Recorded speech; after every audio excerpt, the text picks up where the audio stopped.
is The Big Picture, an official television report of the United States Army, produced for the armed forces and the American people. Now, to show you part of the big picture, here is Master Sergeant Stuart Quaid.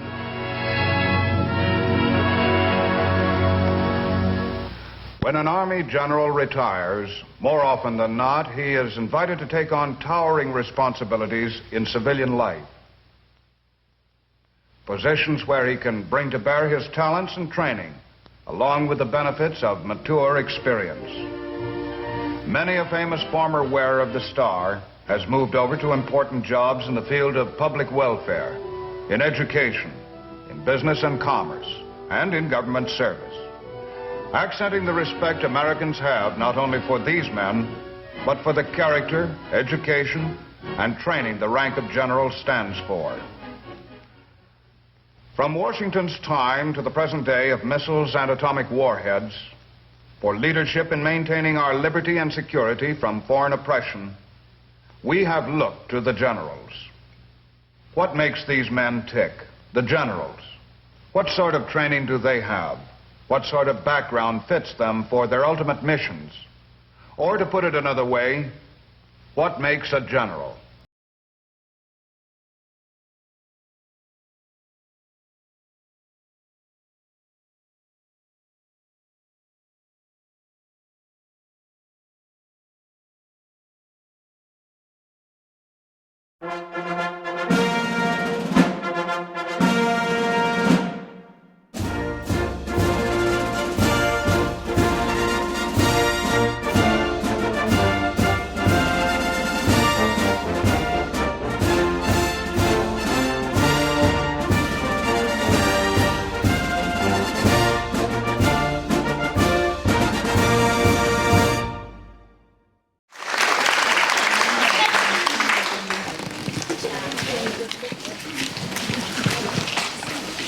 Our speaker today grew up in Florence and attended the Florence and Pittsford elementary schools, Otter Valley Union High School, and graduated from UVM in 1972. He began his military career the following year, and after serving on active duty with the 9th Infantry Division until 1977, he joined the Vermont National Guard and became a member of the Active Guard and Reserve program. He retired as a colonel in 2001. 5 years later, he returned to military service as Deputy Adjutant General with a state commission as a Brigadier General. In 2009, he was voluntarily recalled to active duty, and the following year deployed to Afghanistan for Operation Enduring Freedom as Deputy Commander of the 86th Infantry Brigade Combat Team.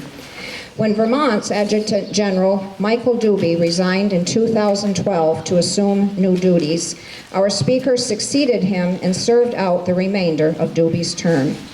His decorations include the Legion of Merit, Bronze Star, National Defense Service Medal, and the Afghanistan Campaign Medal with Battle Star. He and his wife Joan have raised 3 sons and are enjoying their retirement on Fern Lake in Leicester, Vermont.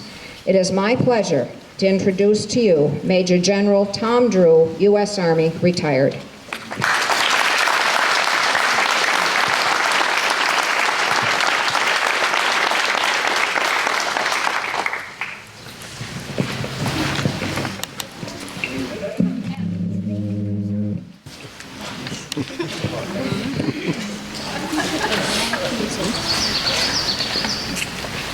I don't know how they do it, but it's almost impossible to talk and hold the microphone. I don't have that kind of coordination, so bear with me. I do have to place my notes on a stand. And I wouldn't be much of an Army officer if I couldn't talk to you in the back ranks. So hopefully you can hear me back there.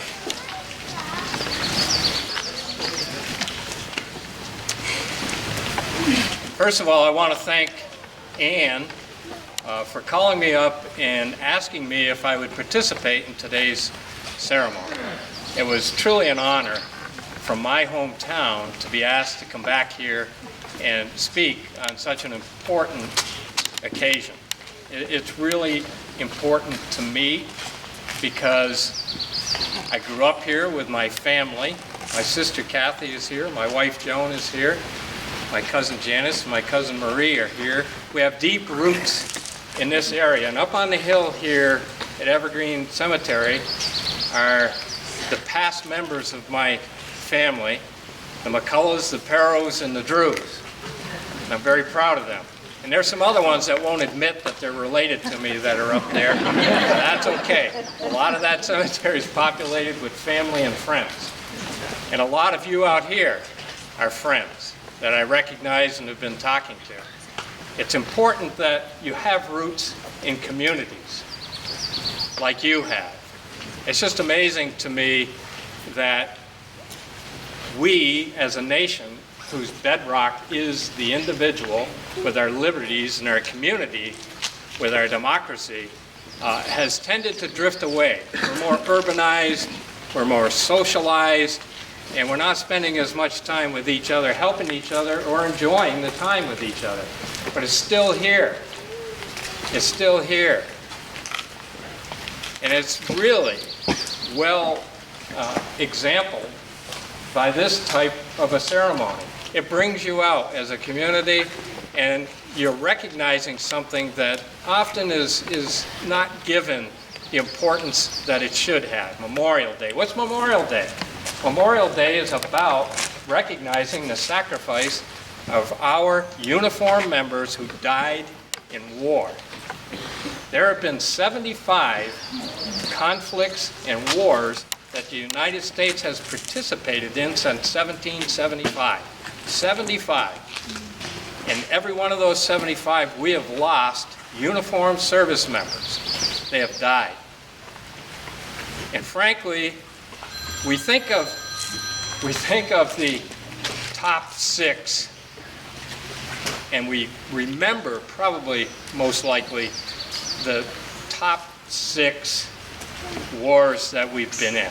I don't know if top is the right word, but you know, we think of the Civil War, World War II, World War I,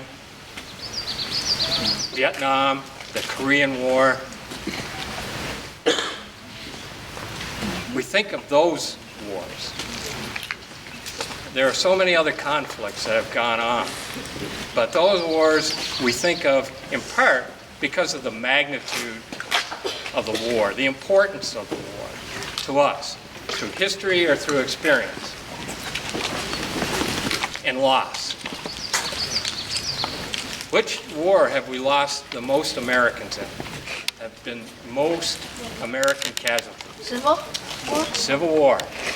Now see, a lot of people wouldn't know that the Civil War, good job, was the greatest loss of Americans. But when you think about it, you got Confederates and Union, and they're both Americans. So those losses totaled over 600,000 during that 4-year period. And then you have World War II as the next greatest loss of around 400,000+ service members. Civil War. That's the time frame when we started truly recognizing the loss and suffering that occurred during a war in defense of our freedoms. First time, Decoration Day. Decoration was strewing flowers on graves of those that were lost in the war, did not come back. Union and Confederate. Started with Confederate wives, moved to the North, and it has been adopted as a very important event for America, particularly at this location, at Community. It's where we remind our youth and remember ourselves, the lost ones, those folks that went to war, voluntarily went to war, and died for us. It's so important that these ceremonies continue, because otherwise, how are we going to remind each other of what it takes to make and keep a great nation? I can tell you, and I'm going to use the word soldier because I am a soldier, but that includes all other armed services. You know, soldiers don't make war. They fight. They fight those people that attack us, But somebody decides, our elected leadership decides that we're going to war, and we're called upon to go to war and fight. And during that fight, we have casualties, wounded and killed. And what we count on as soldiers is that the right decisions were made, that we are doing our job in defense of the ideals of this country, and that they will be sustained through our effort.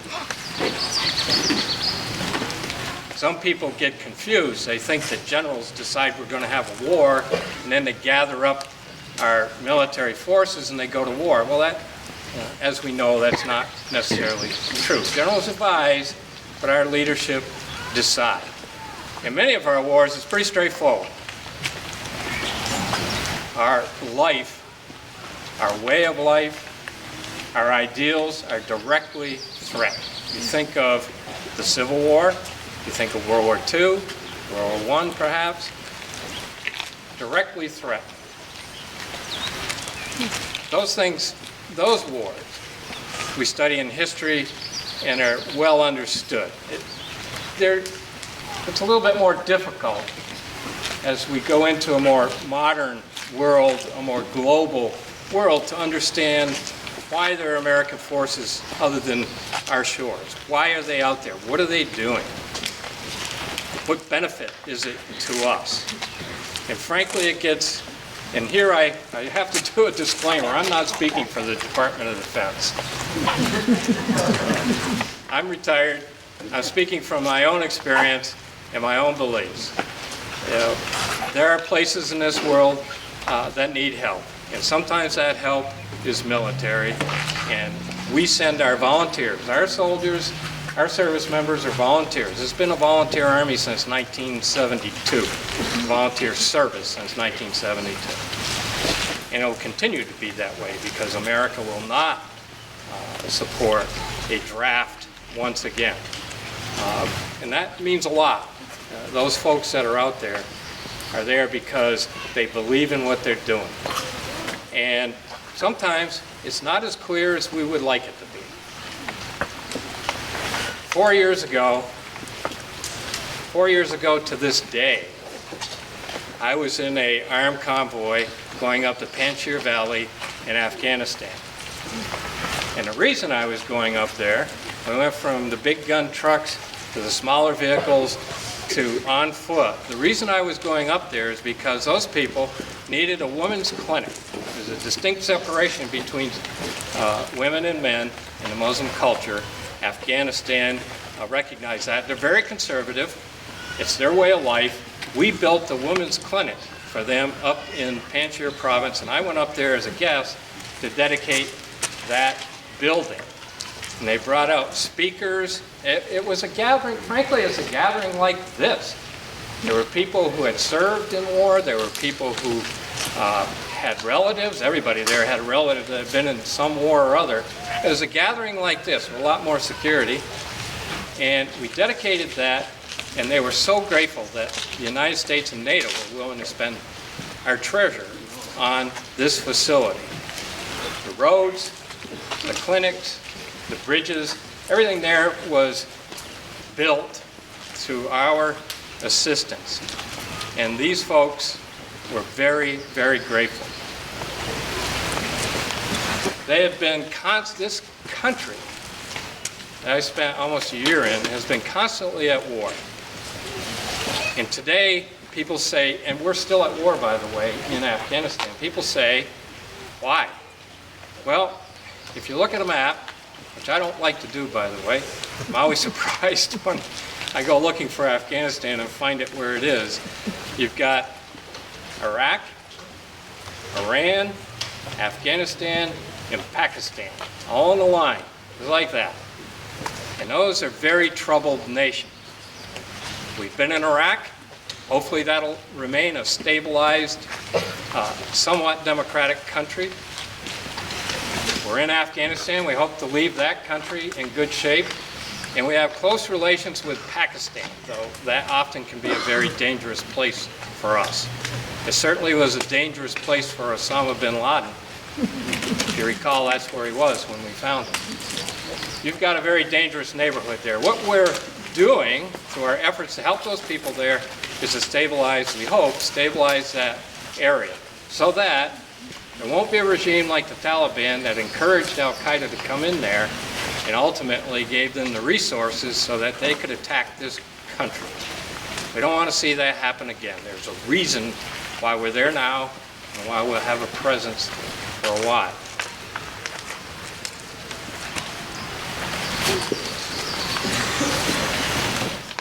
A couple of weeks after I came back from the Valley of Panjshir, we had a patrol from A Company, from Bradford, National Guard, going through a village at night, and there was an IED that went off underneath one of our vehicles, and it killed Ryan Grady. That explosion killed Ryan Grady and severely wounded other members of the unit. What was remarkable at that time was there were people in huts next to this road that came out at night due to the explosion. They popped their heads up over the wall. Everything's walled in Afghanistan. They popped their heads up over that wall, and not a single shot was fired at those people. Our soldiers were scared. They knew they had just lost a vehicle, but they did not attack those villagers. It's to their great credit and the credit of the training that they received that people who were not necessarily involved in that terrible situation were protected by our folks. Ryan Grady was the first of many that passed away in Afghanistan. I would like to think, and I'll continue to believe to my dying day, that what they did was help preserve what's most important to us here in this country: freedom, opportunity, love of country. And I'd like to think that we shared that with the Afghans and hope that they're able to develop their country similar to what we did. South Korea could do it, Japan could do it, Germany can do it. These countries can come out from underneath the terrible circumstances that they're in today. So, we don't have these freedoms here, and we don't have some of those freedoms overseas if it wasn't for the service of our great American servicemen and women, and certainly without the loss of life. It's that loss of life that means so much to us. It's so precious that it should remind us every day of how important our freedoms and security are. And I hope that more than once a year that we all think about the loved ones that we know or people that we know that gave up their lives and how important it is. This is a great country. We complain. We're all complainers. I'm from Vermont. I complain. I like to complain about my politicians and right from the bottom up, you know. But in the end, we elect them. They do the best they can. We have more freedoms than any country in the world, and I've been in most of them. Any country in the world, we have more freedoms, more opportunity, and it will remain. Thanks to you guys and gals. Thanks for being here. I think it's important to remember all of this. And thank you for the opportunity. God bless those that gave up their lives and those that are still fighting. Thank you very much.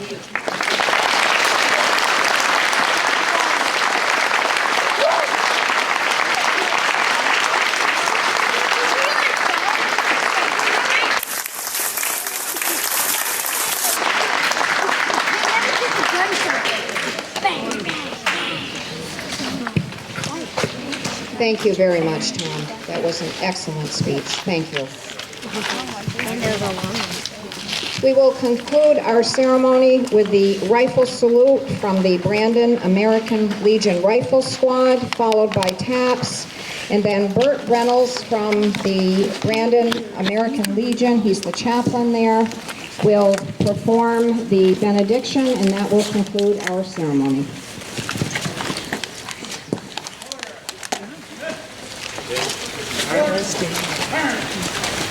Prepare to fire.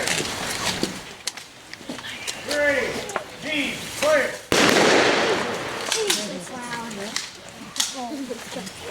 Ready, team, fire.